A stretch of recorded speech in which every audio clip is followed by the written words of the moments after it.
All right, I'm up. Next question. Hopefully your coaches crushed that conversation. You'll get more coach stuff in the future. So, all right, let's see here. What does a step leading away from sexual purity look like? Go. All right. Hey, so I think the best way to think about this first is not what step is away from sexual purity, but it's, man, when you take steps away from Jesus, you really are opening the door for yourself to walk away from sexual purity. And so for a lot of you, the first step away from that could be not coming to junior high service. It could be exiting from your group conversations. It could be not showing up, every showing up once in a while. And you're kind of slowly moving away from Jesus and what he's for, because if you don't understand what Jesus is and who he is and how he lived, it's gonna be really hard to live for Jesus in this act of sexual purity. And so that's the first thing. That's what it would look like if you started walking away. The second thing would be, it's gonna be really small things. It's probably not gonna be this big, massive thing you jump into. It's gonna be, hey, you were on Instagram and all of a sudden something showed up that was different than normal.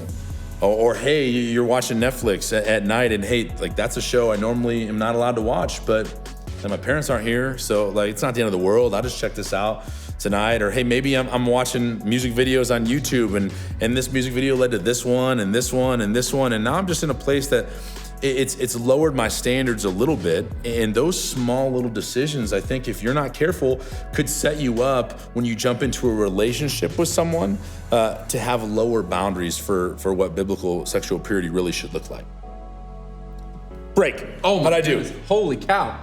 Jake, done in 1 minute and 30 seconds. Listen, why say it longer? You can make it happen in 1 minute and 30. So what do you got? Poke holes in that, add some things. I agree, it's all about the small step. It's all like the little thing that leads to the next thing. Mm-hmm. It's not like, oh, I tripped and fell into bed with somebody. Nope, it's more like, oh, I took a small step away from what I should have been doing. Yeah. You're totally right. And for some of us, like, small steps add up until all of a sudden, like, you're having sex with your girlfriend, you're moving from girl to girl to girl, whatever. Like, we could talk about all kinds of different ways that we sin sexually, but it all starts with a little step.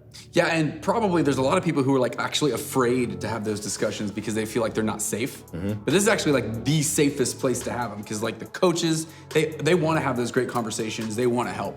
So make sure you open yourself up to those conversations. Mm-hmm. You should answer the next question. I should? All right. Go for it. My turn.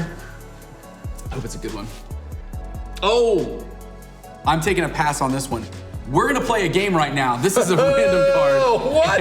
I know. This is dumb. You get all the easy ones. You haven't answered the question yet. This is fantastic. This is fantastic. It's ridiculous. Hey, go to your live host. We're gonna play a game right now together, so get ready to have some fun. Let's go.